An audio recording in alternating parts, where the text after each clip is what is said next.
We're shipping Mother's Day gifts with a rapid-fire round of questions. Ready? Yes, my gift. Can you pack it? Yep. Ship it? Yes. Guarantee it? Of course. Oh, send gift baskets? For sure. Protect electronics? Dog-proof it?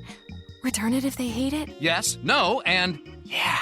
Are you the UPS store? Hey, we have a winner! Woo! Visit the upsstore.com/guarantee for full details. Most locations are independently owned. Product services, prices, and hours of operation may vary. See Center for details. The UPS Store. Visit a store today. Quiet Riot. Welcome to this bonus Quiet Riot. I'm Andreou.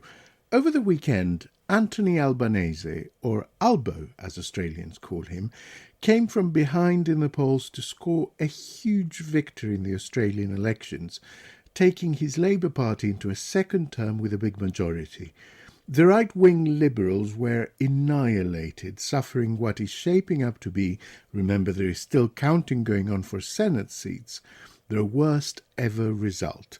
The leader, Peter Dutton, having adopted a lot of MAGA talking points, including promising a Doge department, has suffered the same fate as Canada's Pierre Poilievre and lost his own seat.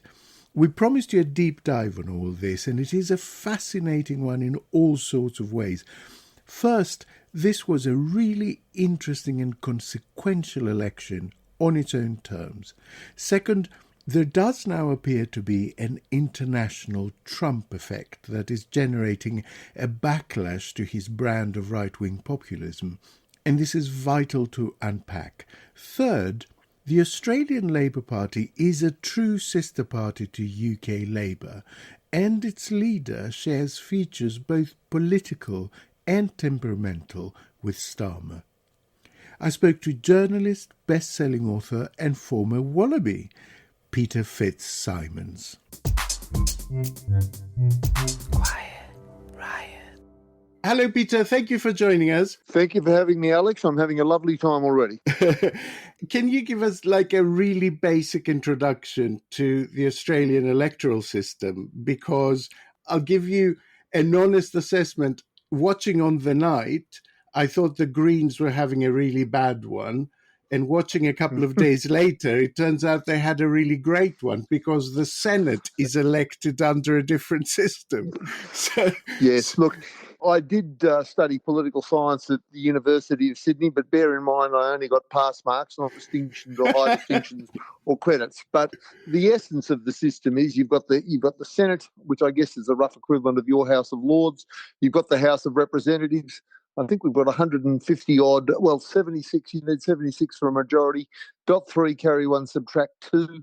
So the House of Reps needs a majority to rule in your own right. The Labor Party had to get, I think, 76, and at the moment they're sitting on 87. They absolutely blitzed the night. I mean, the Labor Party, same as your Labor, except for one reason or another, it's not LAB. OUR in this country, it's LABOR. But they had the most extraordinary night and have completely and utterly shattered our version of the Tories. And everybody knew that, going into this election, by the time of the vote, it felt like, Labor's probably got this. They'll win a minority government, like if they can do an alliance with some of the others, they'll rule. They may rule in their own right. Absolutely nobody saw them smashing it out of the park the way they did. And that wasn't the case like 4 or 5 months ago, right? Looking at the polls, there's been a bit of a reversal. Total reversal. I mean, I don't know if this applies in Britain, but in Australia, for the last 125 years, the firm political rule is that if you get elected for one term of government, the electorate will always give you 2. There's only been one exception. It was 1929, the government of Scullin. Were out after only one term of government.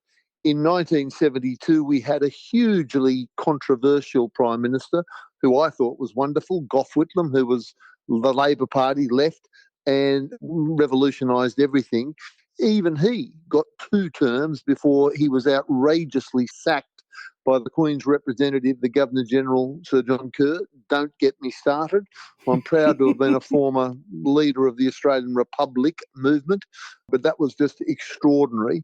But so going into, like 5 months ago, in December, the view was the Albanese government, the Labor government, is struggling badly. And look, Peter Dutton, of the Capel Liberals, the Tories, they might just do this, And what then happened, the key transformation was that when Trump got elected, everybody in Australia, well, not everybody in Australia, but the vast majority of Australians looked at Donald Trump aghast. So there were, I think there might have been 25, 30% of Australians looked at Trump and went, great, he'll be great. And then we have seen, as you have seen, chaos on roller skates day after day after day, markets tumbling, tariff walls put up, flip-flops, Canada, Greenland, Panama, these ideas put out, sellers for great real estate, for New York real estate as financiers. And Australia looked at Trump and went, look, we're not sure what we're doing, but I'll tell you what, we're not doing that. And the opposition leader had made a couple of egregious errors, because when Trump was elected, he was making sounds like, well, if you think you like a look at that, well, we'll do Trumpian stuff. He established, you'll recognise that Trump brought in Elon Musk to run the Department of Government Efficiency, Doge or something like that. And Dutton said, well, we're going to have our own Department of Government Efficiency. Will be run by Jacinta Price, one of his members. And then when it all started to go bad, Dutton said, Trump, no, look, I've heard of him, but no, really, no, you're quite mistaken. My brother, who's a journalist, was interviewing the Shadow Chancellor, Angus Taylor, Shadow Treasurer, and said, well, what do you make of that? You've called it Department of Government Efficiency. Sounds very similar to Donald Trump. He said, no, basically just a coincidence. So like Pierre Poilievre, he basically hitched his wagon to Trump's star a little bit enthusiastically, and then when it all went wrong, pretended not to have. Yes. But there are people also pointing out that it was just objectively a dreadful campaign. Dreadful. Especially in terms of policy, like even in defense, which is seen as such a key thing at the moment, they didn't have a policy until like 2 days before the election or something. They did not. Look, the worst, I have never, and I'm interested in politics. I follow your politics. Mind you, I want to say from the point of view of, from a distance of Australia, I follow British politics. Your new Tory leader, I know it's a woman. She could not be more anonymous in Sydney. I mean, honestly, usually we know who the leader of the opposition, the leader of the Alternative Party is. His Majesty's opposition. I've got no idea who your person is, although I know she's an accomplished woman. So I follow politics, but this campaign, I cannot tell you how bad it was, and it was just so lazy. There was no sense of developed policy with costings. The stupidest thing was the nuclear policy. So in the country, all of our coal power stations are fading fast. The Albanese government in the last 3 years has put out a huge campaign of bringing in renewables, and they've flooded forward all these kind of renewable projects and really working well. Peter Dutton, out of the clear blue sky, a year ago said, we're going to bring in nuclear. We're going to put in 7 nuclear reactors around Australia. And basically sensible people said, well, why would you do that in a land like Australia that is a large landmass, awash in wind and sun, where we don't need nuclear? Nuclear costs 4 or 5 times what a renewable power is. It can't come online in Australia for 20 years. We all looked at the Hinkley power station. You'll know Hinkley backwards and forwards. We only know it as a project that I believe had a 3 times cost blowout and that the people of Britain have to contribute to the cost of it. So Hinkley was constantly raised here. Anyway, the reaction to nuclear was so bad that really with about 4 months to go, Peter Dutton, the opposition leader, stopped talking about it. It was so disastrous. Then the big announcement early on by Peter Dutton was, we're going to make sure that work from home for public servants is shut down. And now what Australia heard was not, we're going to shut down work from home for public servants. What Australia heard was, we're going to shut down work from home. And across our brown and pleasant land, the people rose. There are so many, hundreds of thousands of Australians since COVID work from home. We all love it. And so within about a week of the campaign starting, the Liberal Party went, oh, okay, this is a disaster. And they said, all right, sorry about that. We've got that wrong. So we're flip-flopping. Well, they didn't say we're flip-flopping. They said, we have listened to the people and we will we pulled that back. As you mentioned, the defence policy, I mean, with a gun to my head, what was their defence policy? I think it was we'll lift expenditure by 30% or 50% or something. But it was announced like 3 days before the actual election took place on Saturday, by which point 4 million Australians had already voted. Yeah. In mail polling and pre-polling. Another one, I drive an electric vehicle. So 7 or 8 years ago, I got a Tesla, which I might say at the time was pretty cool. Right now, not so cool. You got me. But oh, my sister and brother-in-law are in the same boat, Peter. Yes. Anyway, I love electric vehicles and I just can't get enough of that vehicle. But on the Monday before the election took place, Peter Dutton announced, we will continue with the Albanese government's tax break for electric vehicles. On the Wednesday, he said, no, got that wrong. We will abolish the tax break for electric vehicles.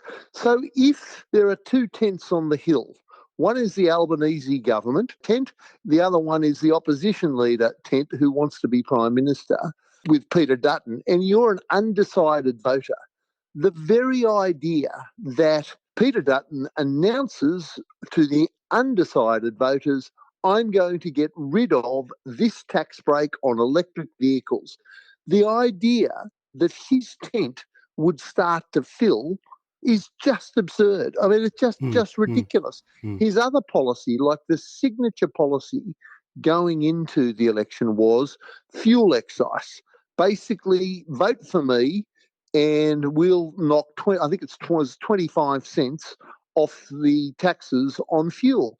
Now, okay, that is the policy that will bring a few people through the door.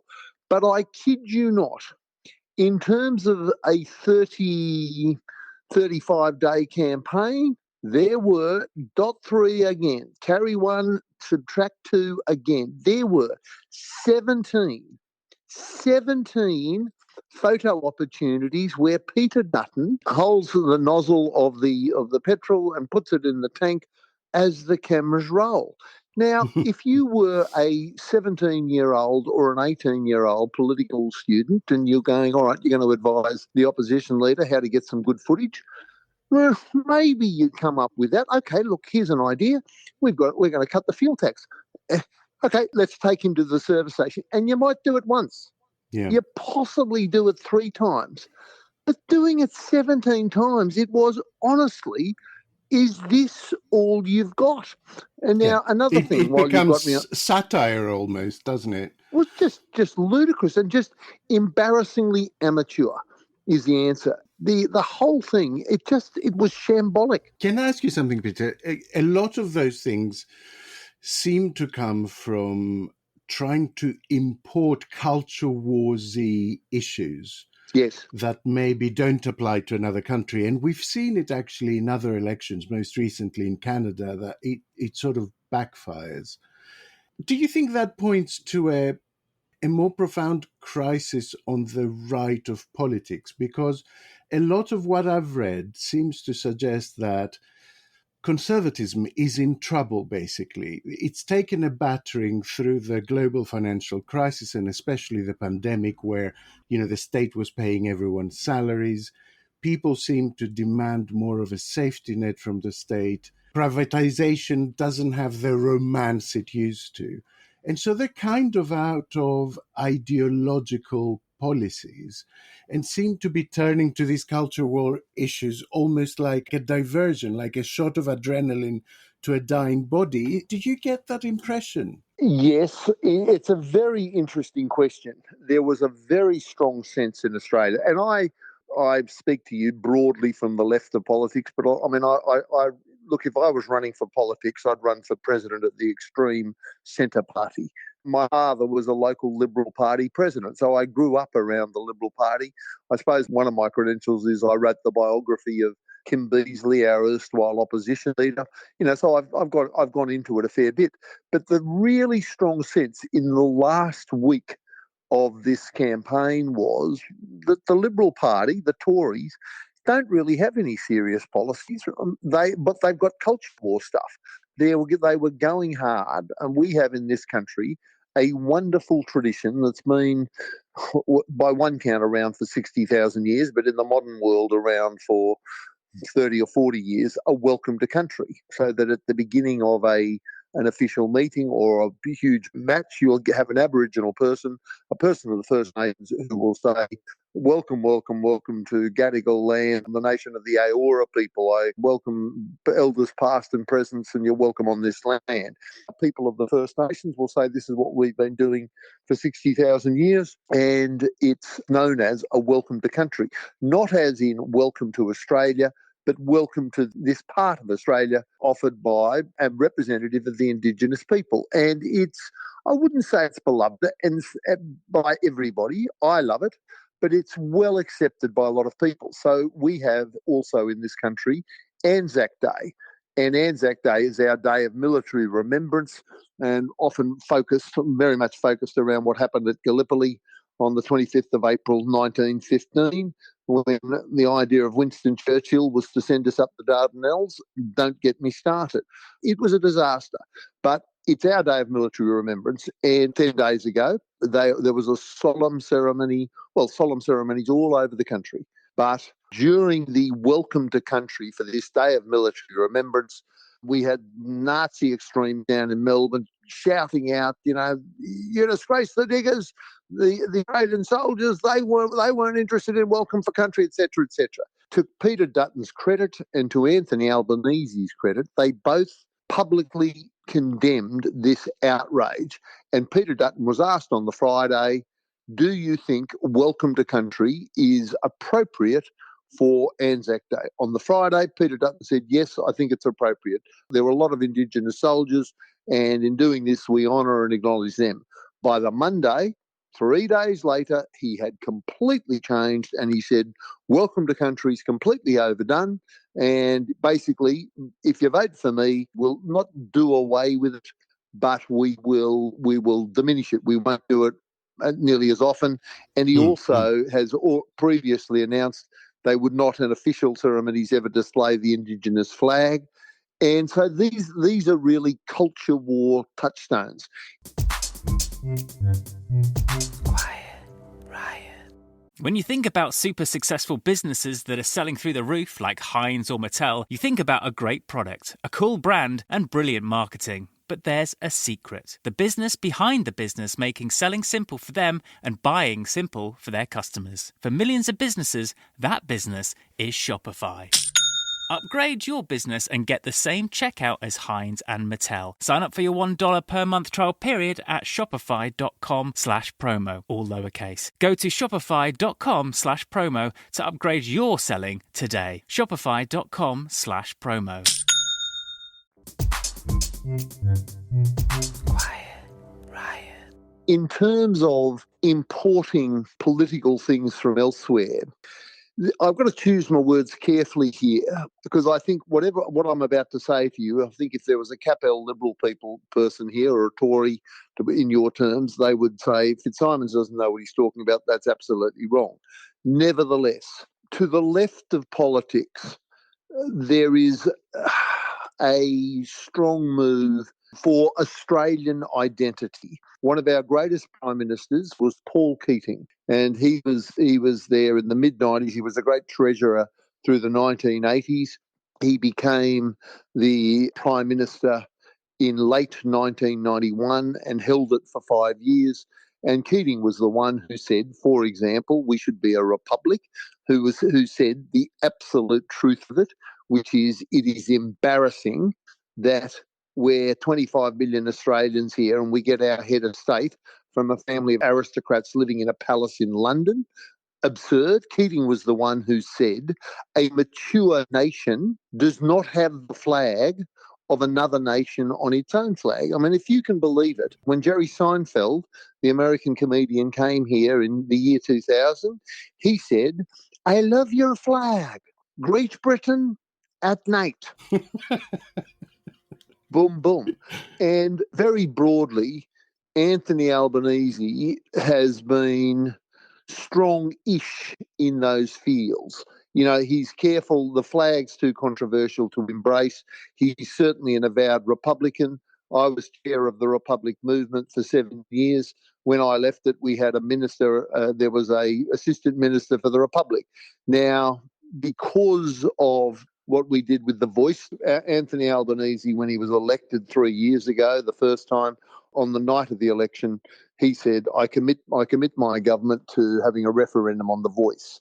And it was a hugely significant political thing in Australia because it's the wound on the nation's soul is the white brutality to the original owners, traditional owners of the land.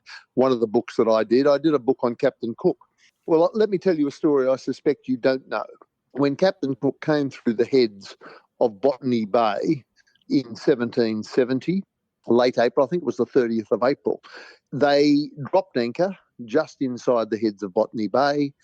Captain Cook got into a longboat with 12 sailors and they approached the shore. Before they landed at Botany Bay, there were two Aboriginal warriors holding up shields. And Captain Cook, about to land, calls out to them, basically, get out of the way. There they were, defending their land. They had spears and they had shields.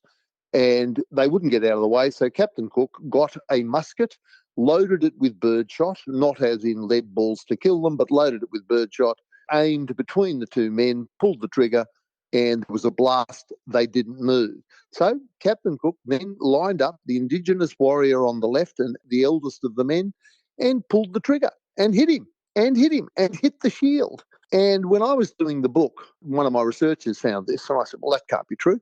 This is the most iconic moment of an Englishman, Captain Cook himself, about to land on Australian territory for the first time, shoots the first Indigenous man he sees. That can't be true. I'd know about it. We'd all know about it. Well, it is true.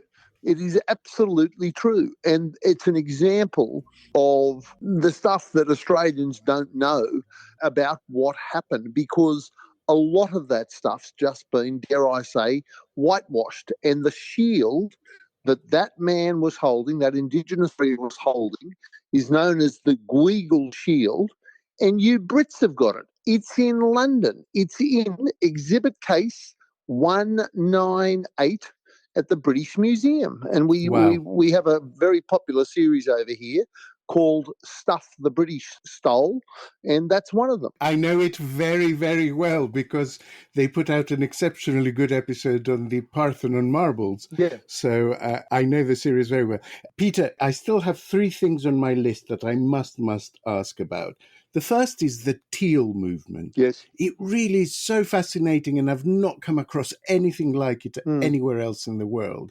Give me a sort of crash course. Okay, so I'll take you back. Are you familiar with Tony Abbott? Yes, we seem to have inherited him after you got rid of him. He seems to be doing a lot of stuff over here. Tony Abbott, 40 years ago, was my rugby coach. So I played briefly for the Wallaby, but he was Sydney University in the mid-'80s and then late 80s when he was my coach.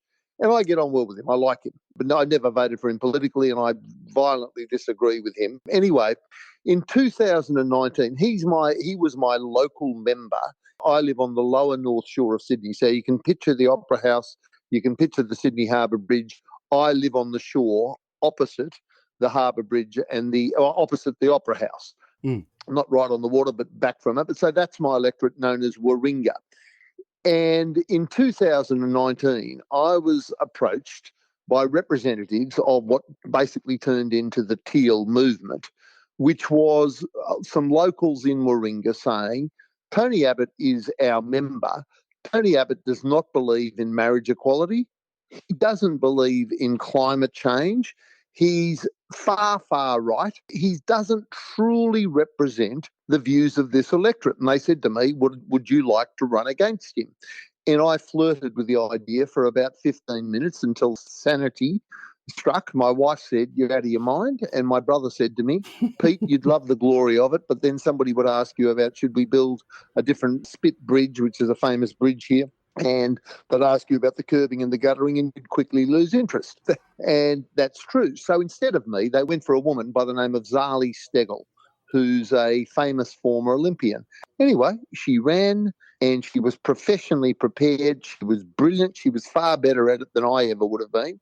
And she beat Tony Abbott. She beat a former Prime Minister in a deeply conservative area, and that was in 2019. And by 2022, there were another 5 of them. And what they were are basically not women of the left and not even women of the centre, but probably you'd call them centre-right, but not far right, women that have rolled their sleeves up and say, we believe in climate change, we believe in marriage equality, we believe in economic conservatism, but we believe in social progress. And 6 of them were elected and have transformed the politics in this country because they're very good. They work very hard. And the point is, they have taken over the absolute liberal heartland in Sydney, in the eastern suburbs of Sydney, which is the wealthiest of the lot. That is now held by a Teal. I live on the lower North Shore. That is held by a Teal. What we call Teal, that's like their colour. And they're known as Teals because that was the colour that was chosen. They're financed by a crowd called Climate 200. Yep. So there's a fellow called Symes of Court. He runs an organisation whereby he said to his fellow Australians, donate money to Climate 200. We will support candidates to go up against climate-denying Liberal Party people. And they've transformed the politics of the nation. And the extraordinary thing about them seems to be that they don't operate like a traditional party. They are an umbrella, but their candidates are quite independent, right? Totally. I mean, it's a long issue. Are they a party? Well, no, they're not a party. They don't have party meetings. Are they women that support each other and more or less think, along the same lines? Yes, they are. But an example, there's a woman. So in Sydney, the wealthiest suburb is the eastern suburbs, and that's the electorate of Wentworth that is now held by a Teal, Allegra Spender, who's the daughter of a famous Liberal Party politician. In a normal Liberal Party that hadn't moved far right, you'd expect her to be a Liberal, and she would have been a great Liberal. But the Liberal Party's moved far to the right, and that's where the Teals have come from. But and down in Melbourne, the equivalent of Wentworth is the seat of Kooyong, and it's very, very wealthy, very elite, and it's been held by the Liberal Party for something like 122 years. And 3 years ago, this woman called Monique Ryan ran against Josh Frydenberg, who was our treasurer, our chancellor. She ran against him and she beat him, and she beat him well. And I was interviewing her maybe 2 years ago, and I just called her and said, look, I'm doing an interview for my paper, The Sun Herald. Can I talk to you? And she said, sure. I said, when? She said, Monday. What about, let's do it at 3:45. No, let's do it at 3:50. And I said, okay, 3:50. And I said, just as a matter of interest, why so specific? And she said, well, I've got a water expert coming in at 3:15. He'll leave at 3:45. And that'll just give me 5 minutes to make a cup of tea. Let's talk to you 10 to 5. Look, can we go till 4:20? Because then I've got a nuclear expert coming in and we want to suggest amendments to the energy bill, blah, blah, blah. But the point was, this was not a member of the Liberal Party or a member of the Labor Party who get their voting instructions from the party whip saying, on this is what we're doing. This was a woman, like a lot of the Teals, like all of the Teals, who looks at each different bit of legislation, gets their head around it. What can we do to make the legislation better? What amendments can we suggest? And actually gets into it. And my wife, who's a long time, has been, not right now, but a long time broadcasting journalist. She interviewed Monique Ryan when she was going after, as a Teal, going after the seat of Kooyong, and said, why are you doing this? And she said, Monique Ryan said, because I'm a woman in my 50s, and we women in our 50s, when we see a mess that nobody is cleaning up, we up our sleeves and we do it ourselves. And that's what Teals have done. Fascinating. Quiet riot. Quiet riot. Penultimate question. The Greens. Did they do badly or did they do well? It's, you mentioned the Senate. We don't yet know of the Senate, but surprisingly, they did quite badly, certainly in the House of Reps. The leader of the Greens, I think the Greens had 3 or 4 seats and they're down to 1 or 2 seats, and it may even be worse than that. I'm not sure where they're up to in the Senate, but generally the news is they did badly. The other thing in this country is I don't know what I can never follow your fellow Nigel Farage. He seems to me barking mad, am I right? Yeah. What I don't understand, and again, I defer to you, but from a distance and somebody who visits London every year and loves London, I love Britain, something that I don't understand is Farage was one of the key proselytisers for Brexit. Is that fair? He was the one that said, vote for Brexit, it'll be great, and we'll get rich and everything will be fine. As far as I can see, you'll correct me if I'm wrong, Brexit's been a rolled gold disaster, and yet somehow Farage seems still to be popular. I don't understand that. But in Australia, we have a crowd called One Nation. And One Nation is broadly far-right nutters who decry multiculturalism. How will I put this? Obdurate nutters who don't particularly have policies other than down with immigration. That's their broad policy. Yeah. And I used to be a very vocal critic of One Nation with Pauline Hanson, who runs it. I now say, in the age of Trump, I say I've changed my mind. We need her to endure, because while she's running the show, they'll never grow it from 5 or 6% into what Trump grew it into. So let's just have her soak up all the nutters, and that's the best thing. We'll keep it at 5 or 6% because they're so ludicrous. And it was expected going into this last election. All the projections were, well, One Nation, they look like they may be going to pull in 10 points. They may get 10% and actually make a difference in some of the seats. Well, the answer is they got 6%. So they didn't make much of an impact at all. And the Greens, it was also thought they'd grow their vote, but they didn't. Basically, again, the election came down to very much Trump was a huge factor. And as you know, every day we've got Trump headlines and more tariffs and more flip-flops. And so in all of this instability, I think there was a general push, Albanese government, Labor government, stay with the devil you know. Yeah. And so it squeezed the rest of that space, basically, like Carney did in Canada with the NDP and the Bloc Québécois, who lost a lot of the vote. There is, but another factor that was interesting to me, watching on television here, when we had a party here of a lot of our friends, and when they crossed at about 10 o'clock to see the opposition leader make a concession speech, and then he made his concession speech saying, I congratulate the Prime Minister, I accept that I've lost tonight. And then we crossed to the Prime Minister to say, thank you very much for the concession, I'm proud to be your Prime Minister. And if you looked at the crowds of the people of the Tories and people of the Labor Party, there was such a huge difference. One of my favourite lines from Bill Clinton was in 1992, he said, I want a cabinet that looks like America. And, basically I want to look around the cabinet table and I want to see gay people, I want to see people with disabilities, I want to see white people, Asian Americans. I want a cabinet that reflects the nation. There is no doubt that when you looked at the Liberal Party gathering on Saturday night, it didn't look like Australia. It looked like a lot of old white men. There were a lot of women with twin pearls. There were very few people of multicultural Australia, very broadly looking at that party. There was not a mix. It was solid Anglosphere. It was very, very straight down the line, white bread Australia. Whereas the Labor Party, there were people of all shapes and sizes, all ages, all colours, and it looked like Australia. And this is the other huge advantage that the Labor Party has. They genuinely, and there was a lot of women. See, that's the thing. I think the Labor Party has a quota system.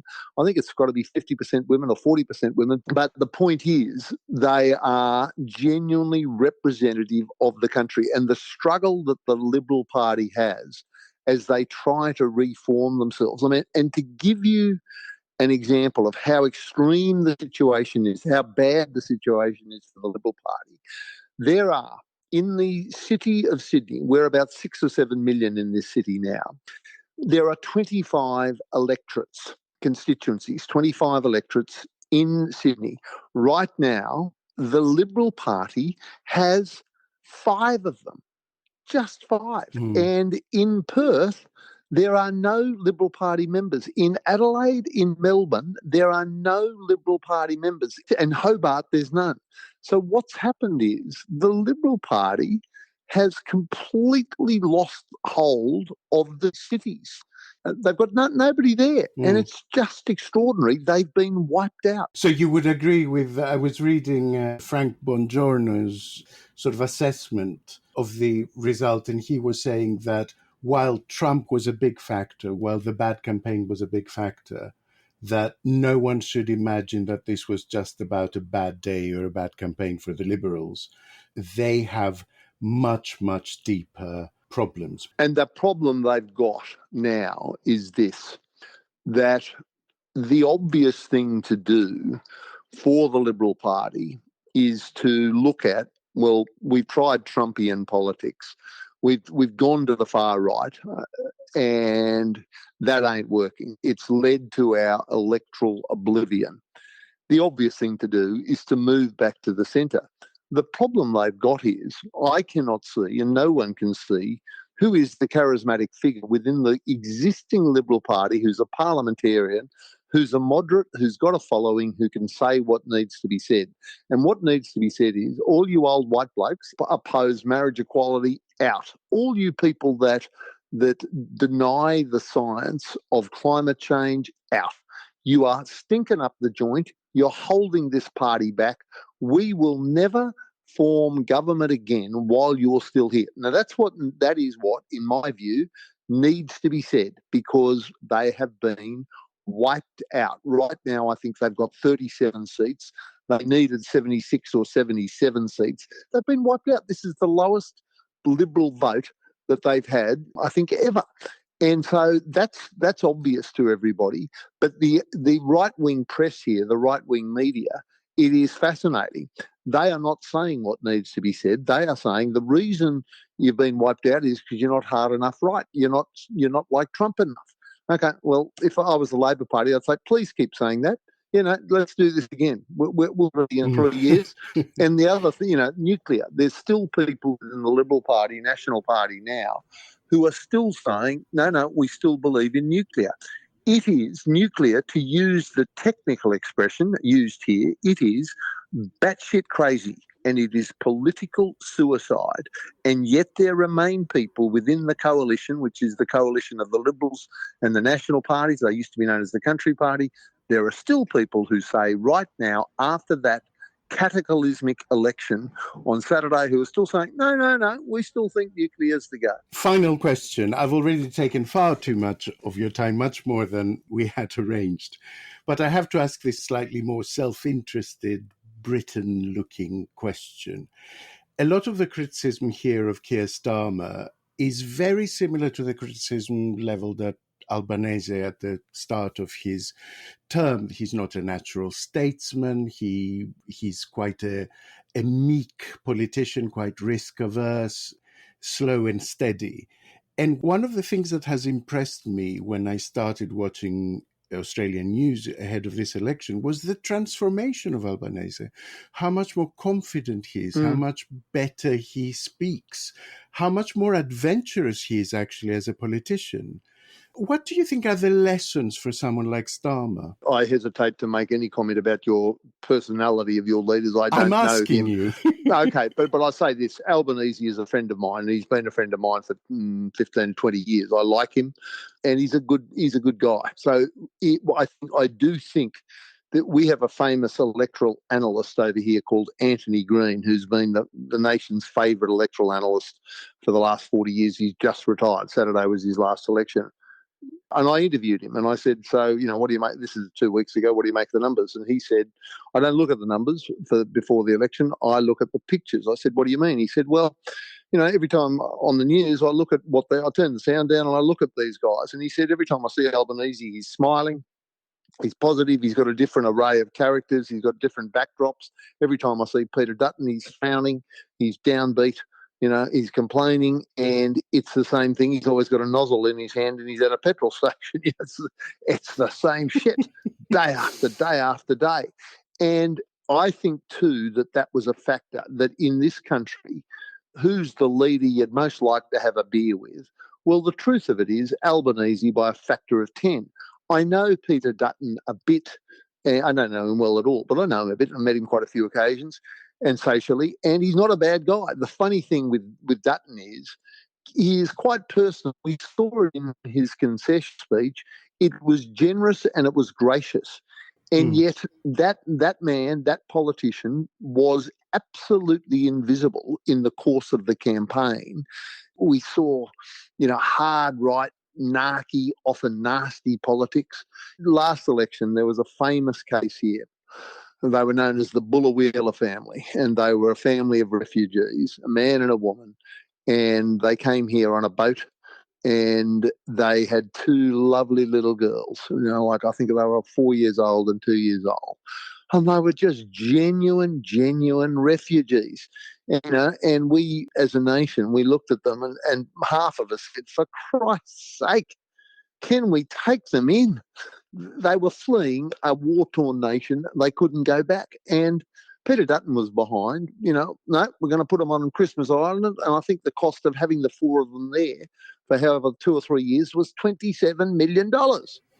And so that's right. And so that kind of politics, the thing with Albanese, he was accused in one of the debates by Peter Dutton, Albanese said something empathetic, and Dutton said, you're being weak. And Albanese replied, kindness is not weakness. And that resonated with the people because we've seen the Trumpian stuff, and it's nasty. And sure, it's effective in the short term, getting you over the line in an election, as it did with Trump in America. But we're not America, we're Australia. And the Trumpian politics is you activate your base. So you get every nutter you can to vote for you. In Australia, everybody's got to vote. So it's not about activating your base. That's interesting. It's appealing to the most sensible people you can find. And the answer is Albanese did that about twice as well as Dutton, because he's going to end up with pretty much more than twice as many seats. So maybe a little bit more positivity, a little bit more looking like you're enjoying the job rather than gloom. Well, again, I was talking to a friend of mine about your man Keir Starmer the other day, and they said hugely competent, knows what he's doing, but doesn't necessarily sparkle as he enters the room. Is that fair? Yeah, I think that's fair. And it's almost like an ideological choice with Starmer. He's decided, which I think is right at its basis, that people are so tired of promises not being kept that they need to see action. They need to see results. But the way he's interpreted that is to not say anything, to not narrate what he's doing, where he's heading, what the direction is. So he hasn't articulated a vision. He's just doing a lot of good work. But people cannot put that together into a sort of plan that make sense for them. And I know that one of the early criticisms of Albanese was that he was also a little bit managerial, let's say. I mean, if they appoint you and I, let's say you and I form the Alex FitzSimons political lobby group, and Let's we're make it hired happen. let's say we're hired by Mr. In the unlikely event that we are hired by Mr. Starmer and the Labor Party to give them advice starting from Monday week. I can get there. I'll be over there on Wednesday. I'll get over my jet lag. I'll stay at the Ham Yard Hotel for a few days, and we'll have our meeting, and you and I will head to 10 Downing Street, 9 a.m. Monday week. Here is my advice to Prime Minister Starmer. We had a Prime Minister in Australia in 1975 by the name of Malcolm Fraser, and who was a capital Liberal, who actually resigned from the Liberal Party in disgust about 40 years later because the Liberal Party had moved so far right. But one of Malcolm Fraser's lines is, "I want to take politics off the front page. Government is the business of managing what the people need." It's not about creating headline after headline. It's about managing. So the water's in the pipes, the electricity's in the lines overhead, the borders are defended, and people can get on with their lives without government being a part of it. I think, Prime Minister Starmer, you should say, that's what we're doing. I don't pretend to be the most exciting person in the world, but I'll tell you what, I'm going to keep the prices down. I'll keep the borders safe. Better me than Trump. And I'll tell you the other thing from the point of view of from Australia, and I'm saying this without, I'm giving you the Australian perspective from Sydney and from the president of the extreme centre party here in Australia. I view Keir Starmer, Prime Minister Starmer, and President Macron, they're pretty much, for me, the leaders of the free world right now. They are the ones that, in the absence of Trump, and in the absence, in America abrogating its responsibilities, tearing up its treaties, disgracing itself on 100 fronts at once across the world. Nobody listens to America right now. It's just that they've got Trump, they've chosen Trump. Okay, good luck. But the ones that are speaking up for Ukraine, particularly the ones that are speaking up for trade deals and saying we've got to get on without America, it's Prime Minister Starmer, it's President Macron, and it's the German Chancellor. They would be the three that I would name as leaders of the free world. You've barely let me get a word in edgeways. Thank you very much for having me. Thank you, Peter FitzSimons. It's been an absolute joy having you on. Thank you. Quiet Riot. I hope you enjoyed that. I found it utterly fascinating, both in its parallels, but also in its divergences from our own politics. The biggest takeaway was not one I expected: compulsory voting as a possible guardrail against populism. I'll have to think more on that. If you appreciate our hard work, you should log on to ko-fi.com/Quiet Riot Pod and become a backer of our work. We'll be back on Thursday with guest Zach Polanski, who just launched his bid to become the next leader of the Greens in England. Should be very interesting. See you then. Quiet Riot is an audio production by Cooler Heads with Naomi Smith and Alex Andreou. Produced by Kenny Campbell. Music by Mariana Sangeeta. Artwork by Simona Canelu. And edited by me, Alex Reese. Quiet Riot is a co-production with Sandstone Global.